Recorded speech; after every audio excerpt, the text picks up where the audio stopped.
Hello बच्चों, आज हम लोग पढ़ेंगे क्लास 8 का विज्ञान। इससे पहले हम लोगों ने पढ़ा है इसको। आज हम लोग इसका क्वेश्चन आंसर करेंगे। चैप्टर 5 जो कि माइक्रो ऑर्गेनिज्म के बारे में बताया गया है, माइक्रो बैक्टीरिया के बारे में बताया गया है। ठीक है, आइए देखते हैं इसके क्वेश्चन को। चलिए अभ्यास से शुरू करते हैं। सबसे पहला, सूक्ष्म जीव पाए जाते हैं। जो माइक्रो ऑर्गेनिज्म है वो कहाँ कहाँ पाए जाते हैं? वो सब जगह पाए जाते हैं, हवा में भी, पानी में भी, मिट्टी में भी और सर्वत्र, मतलब तो इसको यह है कि सही है, सर्वत्र हर जगह पाए जाते हैं। टीबी, जिसे तपेदिक कहते हैं, ये रोग होता है। टीबी रोग होता है जीवाणु से, प्रोटोजोआ से नहीं, कवक से नहीं, वायरस से नहीं, जीवाणु से। टीबी रोग जीवाणु से होता है।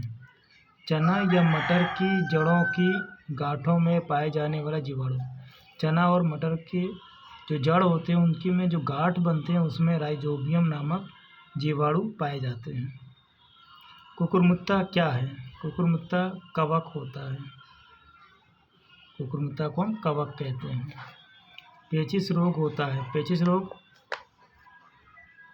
एंटी अमीबा नामक बैक्टीरिया से होता है। एंटी अमीबा एक बैक्टीरिया है, उससे होता है।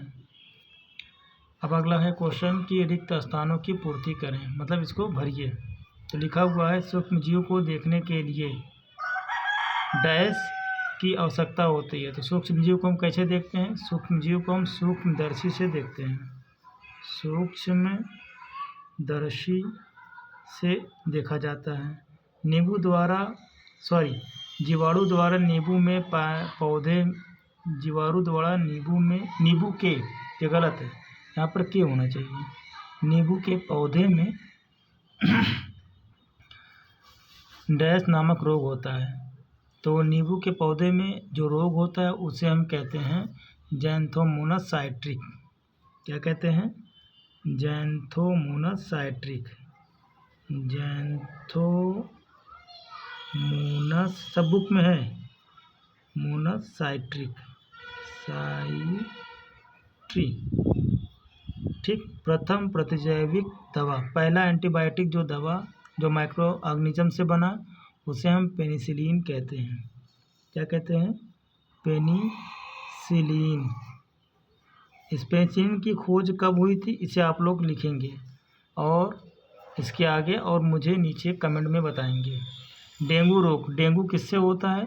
डेंगू एक मच्छर है, इसको काटने से होता है। उस मच्छर का नाम है एंडीज एजिप्टी। एंडीज एजिप्टी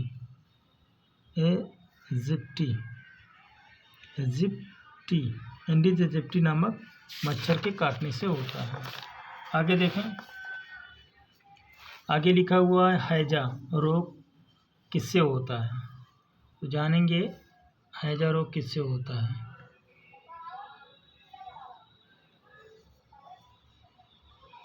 देखिए हैजा रोग किससे होता है? तो हैजा रोग दूषित गंदे पानी से होता है या जल से होता है। गंदे पानी या जल से होता है। राइजोबियम जीवाणु, हमको पहले ही पता है राइजोबियम, इससे पहले हम लोगों ने किया। देखिए राइजोबियम, देखो यहाँ पर लिखा हुआ ना, चना मटर की जड़ों की गांठों में पाया जाता है। यहाँ मैंने टिक लगाया है राइजोबियम। तो उसी तरह से अगला क्वेश्चन भी सेम इसी तरह है, उसी को देख के करेंगे कि राइजोबियम जीवाणु क्या काम करता है। ये नाइट्रोजन को फिक्स करता है। स्थिरीकरण मतलब होता है फिक्स करना। ये नाइट्रोजन को फिक्स करने का काम करता है। नाइट्रोजन को फिक्स करने का काम करता है कौन? राइजोबियम। आगे देखते हैं। अब यहाँ पर सही और गलत का निशान लगाना है आपको। देखो लिखा हुआ है सभी सूक्ष्म जीव हानिकारक होते हैं। नहीं भाई, सभी सूक्ष्म जीव हानिकारक नहीं होते हैं। उससे तो हम दूध भी बनाते हैं, उससे हम दवाई बनाते हैं, तो सभी नहीं होते, तो हानिकारक होते हैं। तो ये गलत है, सॉरी, ये क्या है? गलत है। विषाणु जनित रोगों के उपचार में प्रतिजैविक दवाओं का उपयोग किया जाता है। इसको सरल भाषा में आप समझें कि जो रोग माइक्रो ऑर्गेनिज्म से होता है, सूक्ष्म जीव से होता है, उसकी दवा जो हम खाते हैं उसे एंटीबायोटिक कहते हैं। तो सही, उसे हम एंटीबायोटिक कहते हैं, उसी का प्रयोग करते हैं। देखिए मार्केला, जिसे हम मार्केला इसे गुच्छी भी कहते हैं। एक्चुअल में ये मार्केला क्या है पता है? एक्चुअल में मार्केला ना, इसे हम कुकुरमुत्ता भी कहते हैं, मशरूम भी कहते हैं। मार्केला नामक कवक का उपयोग भोजन के रूप में करते हैं। राइट, हम लोग मशरूम खाते हैं, उससे हम मार्केला कह रहे हैं। सही है। आगे देखिए, मार्केला के बाद पोलियो का टीका ड्रॉप के रूप में पिलाया जाता है। तो हम सब जानते हैं, स्कूल में भी आता है। पोलियो का टीका कैसे पिलाया जाता है? वो टॉफ़ी नहीं रहता, बल्कि वो ड्रॉप रहता है और 2 बूंद जिंदगी की। ये तो डायलॉग आपने सुना होगा। आगे देखें, चेचक एक संक्रामक रोग है। चेचक क्या है? संक्रामक रोग, मतलब ये फैलने वाला है। बिल्कुल, चेचक फैलता है, ये संक्रामक रोग है। ठीक है। आगे मिलाने वाला है, इसे आप लोग खुद मिलाइएगा कि मलेरिया, एड्स, टाइफाइड, दाद, यहाँ पर कवक, जीवाणु, विषाणु, प्रोटोजोआ, इसे आप लोग मिलाइएगा। अगला क्वेश्चन 5वां, सूक्ष्म जीवों का आर्थिक महत्व बताइए। तो आइए हम लोग इसको क्वेश्चन को करते हैं। सूक्ष्म जीव का आर्थिक महत्व, अब इसको हम उठा के रखते हैं थोड़ा सा साइड। अब इसको लगाते हैं कॉपी। देखिए, सूक्ष्म जीवों का आर्थिक महत्व, बुक अपने अपने पास रखिए। 5वें क्वेश्चन का आंसर हम लोग करने जा रहे हैं। देखिए, हाँ ये महत्व होता है, तो आप लिखेंगे सूक्ष्म जीवों का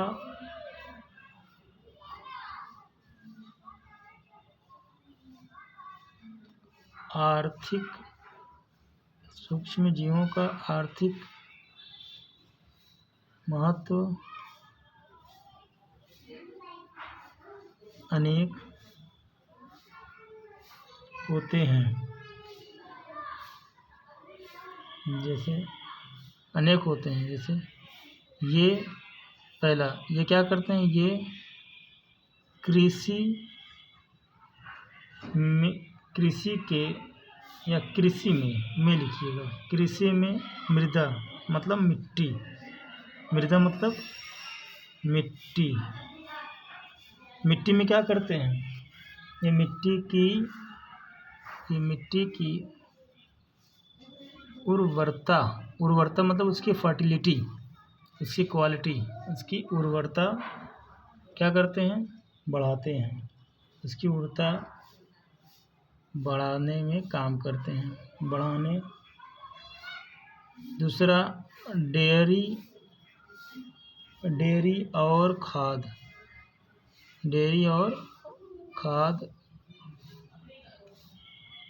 उद्योग, डेयरी और खाद उद्योग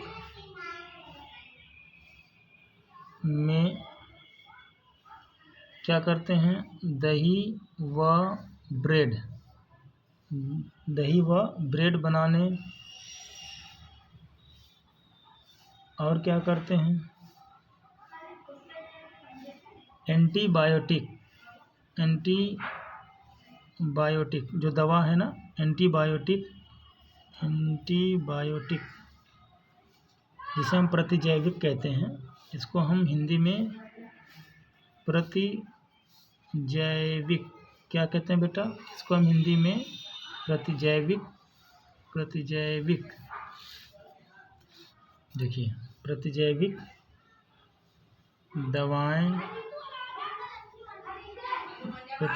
दवाएं बनाने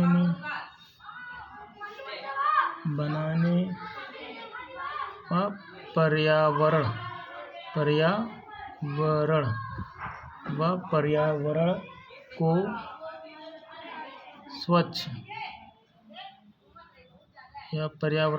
स्वच्छ रखने जैसे कई महत्वपूर्ण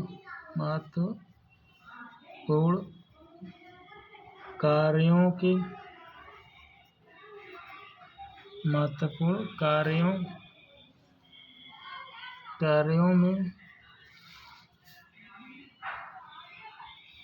योगदान करते हैं। ठीक, क्या क्या देखा आपने? सूक्ष्म जीव का आर्थिक महत्व क्या है? आर्थिक मतलब उससे हमको क्या फ़ायदे हैं, पैसे का कितना फ़ायदा है। तो देखिए, सूक्ष्म जीवों का आर्थिक महत्व अनेक होते हैं, ढेर सारे होते हैं। जैसे कि ये कृषि में जो मिट्टी है, मृदा है, उसकी उर्वरता बढ़ाने हैं। जैसे कि राइजोबियम से बढ़ता है, चना और मटर के जड़ों से वो क्या राइजोबियम नामक जीवाणु है, वो क्या करता है, वो जड़ों के जरिए मिट्टी में नाइट्रोजन पहुंचाता है। डेयरी और खाद्य उद्योग में ये दही और ब्रेड बनाते हैं। दवाएं बनाने के लिए एंटीबायोटिक या प्रतिजैविक दवाएं बनाना, पर्यावरण को स्वच्छ रखने जैसे कई महत्वपूर्ण कार्यों में योगदान करते हैं। ठीक, अगला क्वेश्चन देखें। देखिए छठा क्वेश्चन देखिए, प्रतिजैविक दवाएं किसे कहते हैं, इनका क्या उपयोग है? वही बात है। देखिए, प्रतिजैविक दवाएं क्या हैं, उनका क्या उपयोग है। तो सबसे पहले आप लिखेंगे प्रतिजैविक दवाएं, जिसे हम एंटीबायोटिक कहते हैं। प्रतिजैविक जिसे हम एंटीबायोटिक क्या कहते हैं? एंटीबायोटिक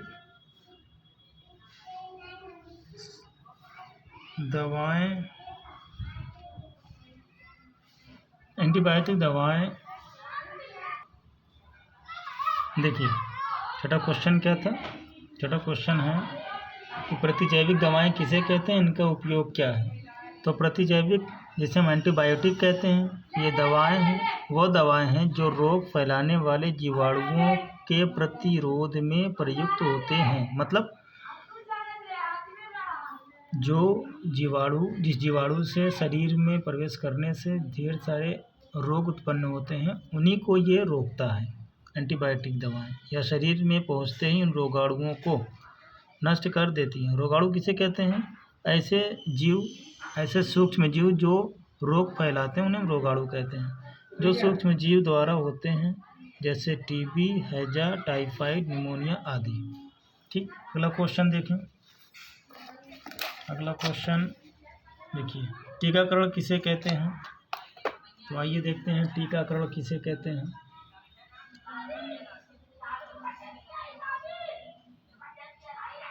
टीकाकरण किसे कहते हैं? Question number 7।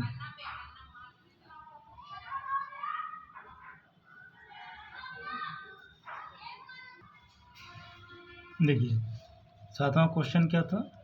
टीकाकरण किसे कहते हैं?